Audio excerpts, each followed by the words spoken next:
business. It's business time. Hang tight, we're gonna get into the business right here in a couple minutes. Baby, baby. It's business. It's business time.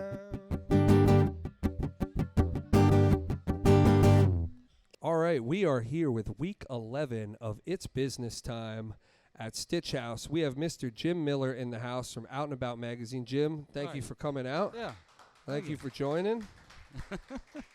Real quick, before we get rolling, I do always like to give a quick thank you to Stitch House for having us. They are right here on Market Street. They always have 12 beers on tap, original local products. Jim, what are you drinking here today? I'm drinking the Kolsch, the road soda. Nice. The rolled soda is a great one. I got the Shane's Last Call. This is for those of you who like Belgians but don't like 9%ers. This is a really, really solid Belgian. But they also have great food and everything. So if you get a chance, check out Stitch House right here on Market Street. And with that, we are off. So it is a pleasure having you here this week. Thank you. When I started this series, I had a short list of folks. You were certainly on that list. And I'm glad that we were able to get you here week 11, still rolling. Sure.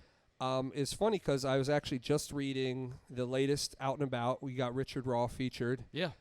Great spread. And then after this, funny enough, we're going to be running up to the Queen to check out Richard Raw in the Funksgiving with Universal Funk Order, right? Right down the street. Nice. I don't think we're the only ones doing that. I think there's going to be a few people doing that. Mm-hmm.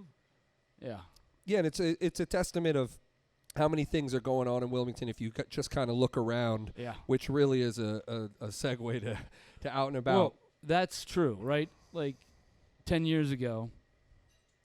Think about it. Like this the Wednesday it would have been all Trolley Square, and now like it would have been really hard to get people downtown, but because of places like Stitch House and of course Chelsea, which has been here, the OG, and of course places like the venues like the Queen. I mean, it's crazy now how vibrant Market Street is. Like this summer was outrageous. You couldn't find a parking space on like a Saturday night. And 10 years ago, you could have driven down on a Saturday night, and you probably could have filmed a movie about the end of the world because that's what it looked like. It was, like there was no one around. It's crazy. true. When I started this series, the people I wanted to start for week one were Space Boy because of that. They've journeyed through all the tough times, Yeah.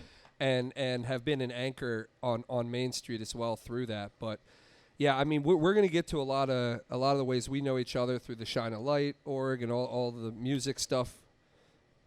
We got someone in the house in a minute, but for the sake of the series, this is largely about what it's like to grow a small business in Wilmington or in the Delaware area, and you are the director of publishing for probably one of the better known media outlets in this area for learning what's actually going on in Wilmington. And if you don't mind, kind of start us back in the beginning. How did you find your way to Out and About, and kind of what were those early days like?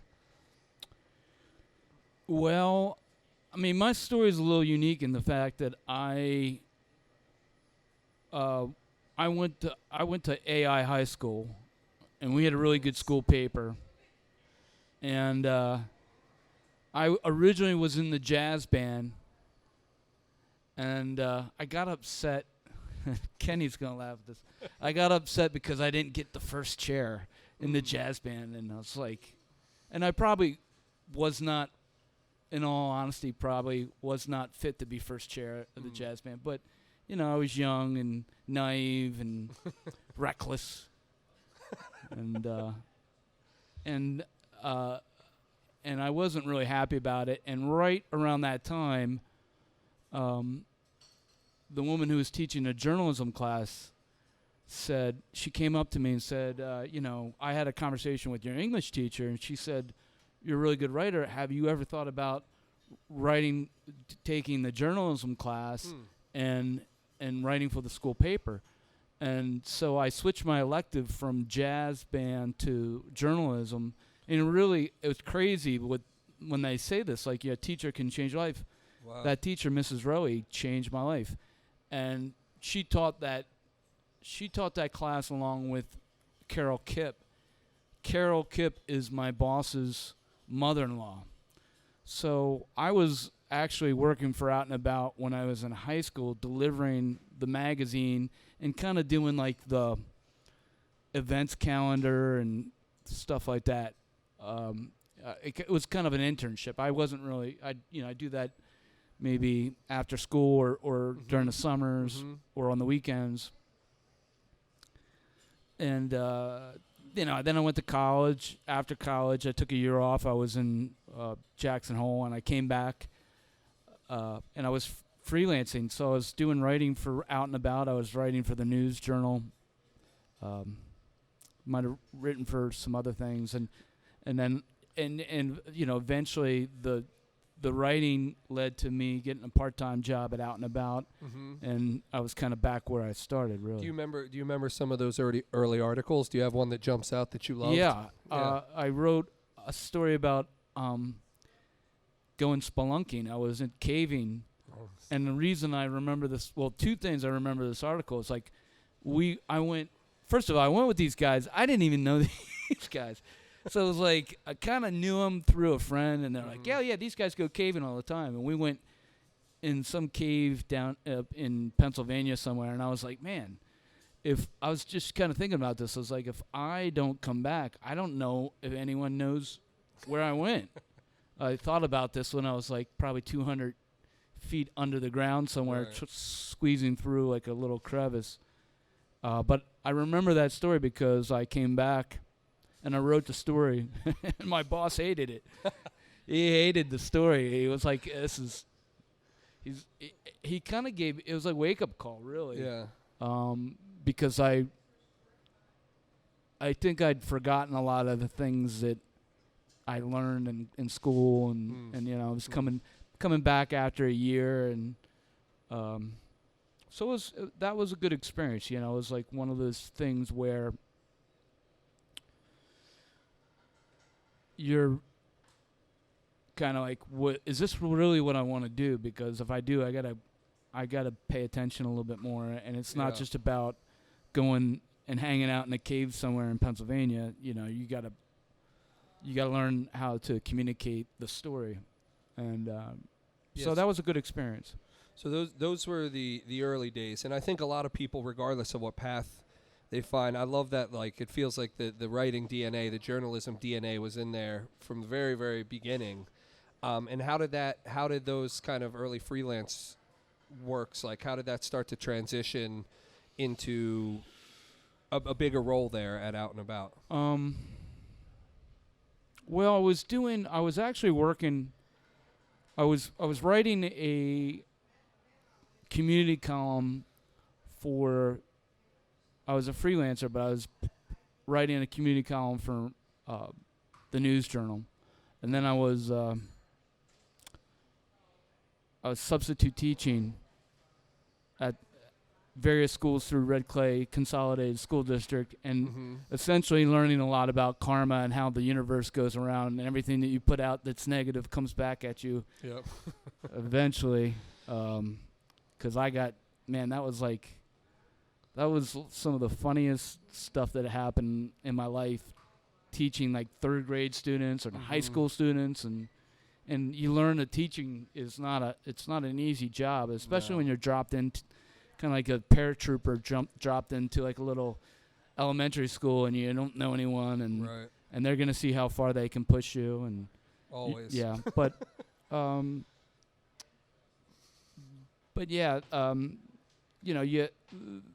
I was just doing the job market back then was mid-90s.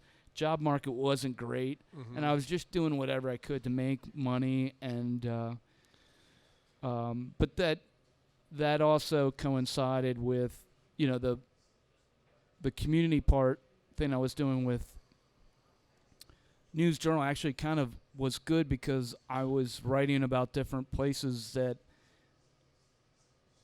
neighborhoods and stuff, which I feel like we do a lot now. Like, the magazine really is trying to focus on stories about people and where they're from, and maybe not necessarily writing stories about neighborhoods, but people from different neighborhoods. Right. And so, I mean, it was one of those things where I think, I was honing my craft, but I also was getting back in touch with my hometown and Yeah, that was a lot of the reason why I was so excited to have you through is just, it feels sometimes, especially in certain fields, like you're just like you're all on your own. I've had a couple construction folks come through and listening to them tell stories of the early days, and until you kind of get that referral, until you find what we call until you find your people, your community, or your group, it's tough to kind of know where to go next.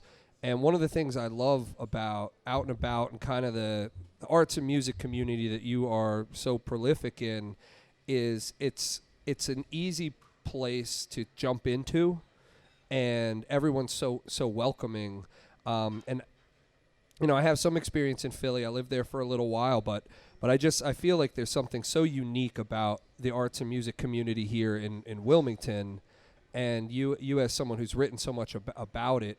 Can you speak a little bit to like the tightness of the community, because you do so many different events with so many different people. It makes my head spin keeping up with you. You're probably one of the busiest guys out there. Well, I'm not Tony Capella. Yeah. He might be the busiest, but well, I mean that's kind of the secret of the success, I think. And when I say success, I mean really. The magazine's been around for 35 years now. More, a little. Wow. 1988. 35 years. And so, I think surviving is really sometimes all it takes to be successful. Mm-hmm. Because in 35 years, you see a lot. There's good times, bad times. There's really fruitful times, and there's times where. I mean, you're just rubbing two nickels together, and it's a recession, it's a depression, there's a, COVID. I mean, you name it. You see a lot of different things. But doing the events, I think the reason we're around, and this is the thing, it's probably the most important thing I feel like I have to say. We could probably just end the conversation right after I say this because this is it. But the best advice I could give to anyone in any business is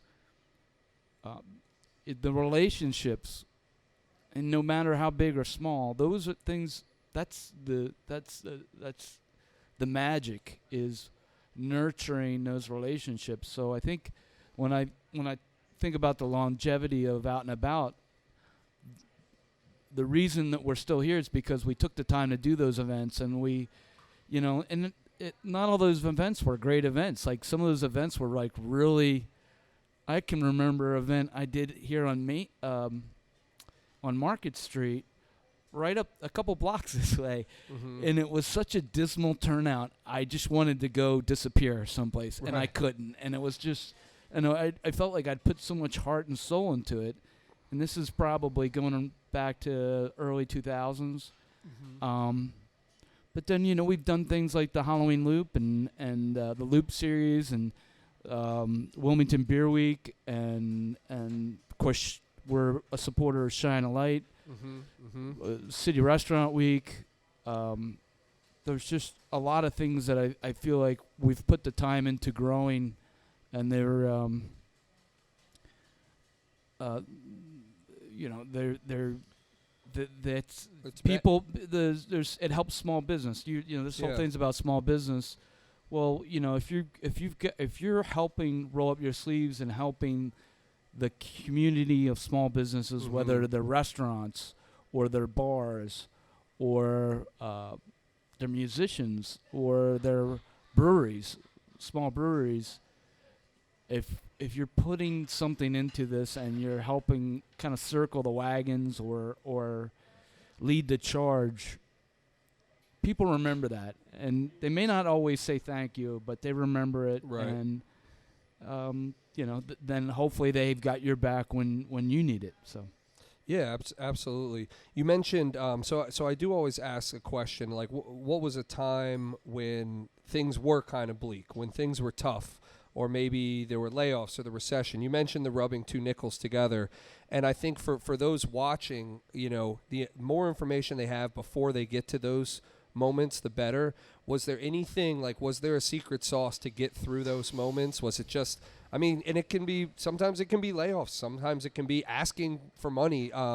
But for the people out there who are maybe at 2, 3, 4 employees, and are looking to grow, they're going to hit a wall at some point. And like, even if you don't have an answer for what you guys did to get through that, do you have maybe some thoughts for them on mindset?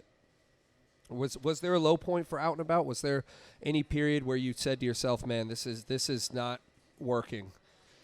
Well, I mean, the easy answer to that, and this isn't like going to be I don't think it's going to be a very unique answer. That's okay. But I think COVID was. I mean, our whole magazine's about going out, and suddenly you can't go out, you can't do anything. Yeah.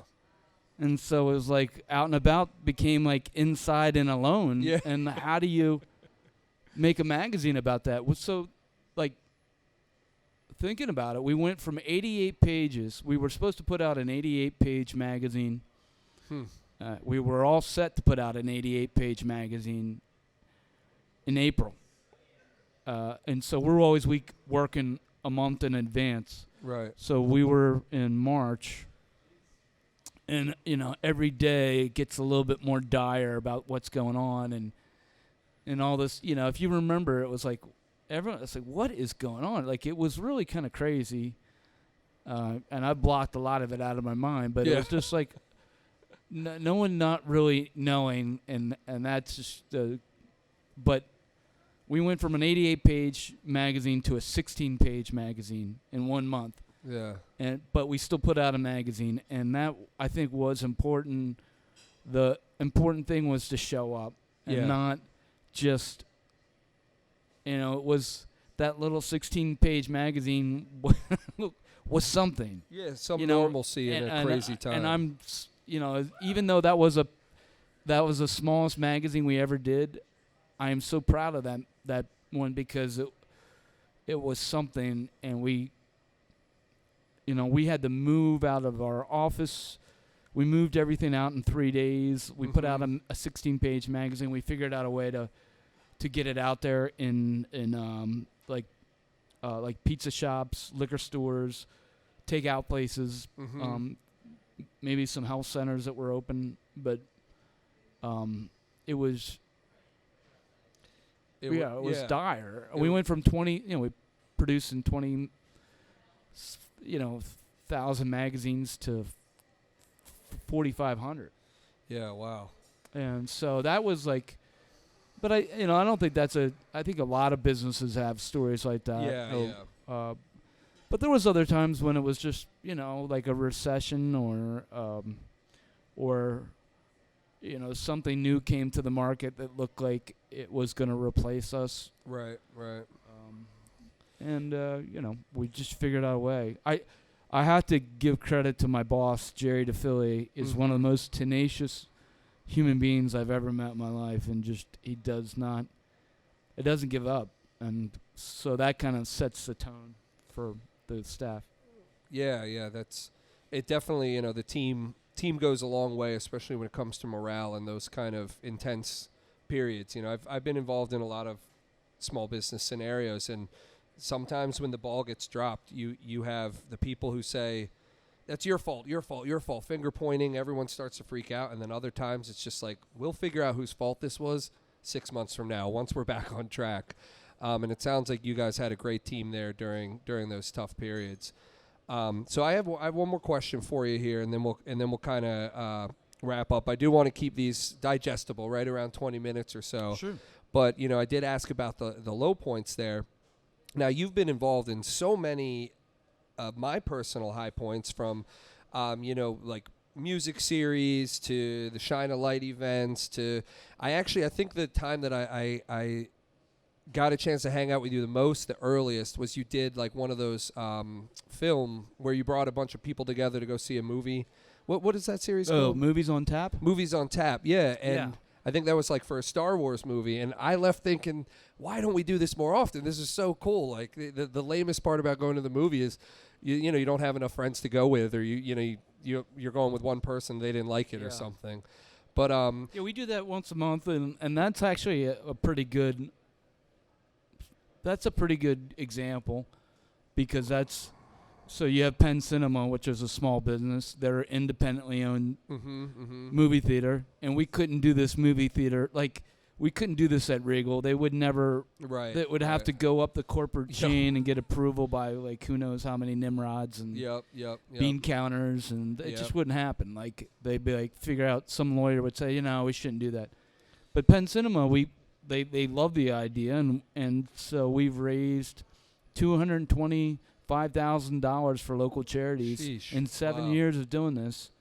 And we don't do it every month, but it's usually every month, or every other month, and we'll show a film, and we'll bring in a local brewery. Stitch House has been there at least 3 or 4 times. Yep. Well, that's why I wanted to mention it. It's such like a simple concept. It's bring a bunch of people together, have some beers, and watch a movie. But it's been. You say it's been going monthly. You've been bringing all the small businesses together. It was something that I remembered really well. So the question kind of is, I know this is probably like choosing one of your children, but is there any event in the last 10, 15, 20 years that just really stands out to you where, and it doesn't have to be the coolest or the best, it's just something that you feel, it was one of those where you're like, I wish we did more of these. It maybe brought Wilmington together, or maybe it was like a turning point for another business or something like that. Does anything kind of jump out in your mind that you really just... Well, I mean, it's hard to compete with the Shine a Light. Yeah. The Shine a Light series is just... year 2 sticks out for me when everybody was excited about it, and I've been there with that thing since the beginning, and it's the money has been, the way that the money is done now, and the seeing the organizations that benefit from it, that's inspiring. So I think that's probably something I'm most proud of. Yeah. But yeah, there's been a lot of great. I mean, there's the Loop series. There's been some real great loops. I thought we had a really good Wilmington Beer Week last year. I was there for that. That was fun. Nice. Yeah. The list goes on and on, doesn't it? I love watching you. You're like, there's let just me a pull lot out of my things. calendar. I mean, there's a lot of great shows. There's been a lot of great parties. And I will say this, like going back to the Movies on Tap, that was a guy named, and I say he was, his name is Ryan Kennedy. He has his own small business now called Kennedy Consulting. And he came up with the idea for Movies on Tap, and we've been doing it for 7 years, and we sold our 10,000 ticket. Wow. So we've sold 10,000 tickets over 7 years. Jeez. To make $225,000 for local charities. All the money goes. So Penn Cinema, they donate all the money. They donate all the popcorn. Wow. The breweries donate all the beers. We donate our time and advertising space, and unreal. It's cool. So awesome. And it's a great chance to see some movies that you haven't seen in a long time on the big screen. That's awesome. Well, thank you so much for coming through. Before we head out here, I do just want to give another quick shout out for Out and About. Those of you, I'm sure, already know it. You've seen it around, but you can pretty much find it anywhere that there are magazines at the front of the restaurant or boutique or anything like that. I will say one thing. Please. I am playing across the street on Sunday, December 10th at 3 o'clock, I think it is. It's a Christmas concert called Holidays, and it's a classic rock Christmas covers, with Category 5 and friends. So that will be right across the street at the Baby Grand on Sunday, December 10th, 3 o'clock. Sunday, Be December there. 10th. Get your tickets right here. I'll Yeah. put it in post. Yes. Thank you. Yeah, but absolutely. Well, Jim, I do want to let you get over to Universal Funk Order show here. Yes. But again, thank you so much for coming thank through. you for having me. This was cool. Absolutely. I'll definitely have Yeah. you through again. But Yeah. Jim Miller from Out and About, everybody. Thank you. Thanks again. That concludes week 11. Want to thank Cheers, Stitch everyone. House for having us, and see you next time. Thank you.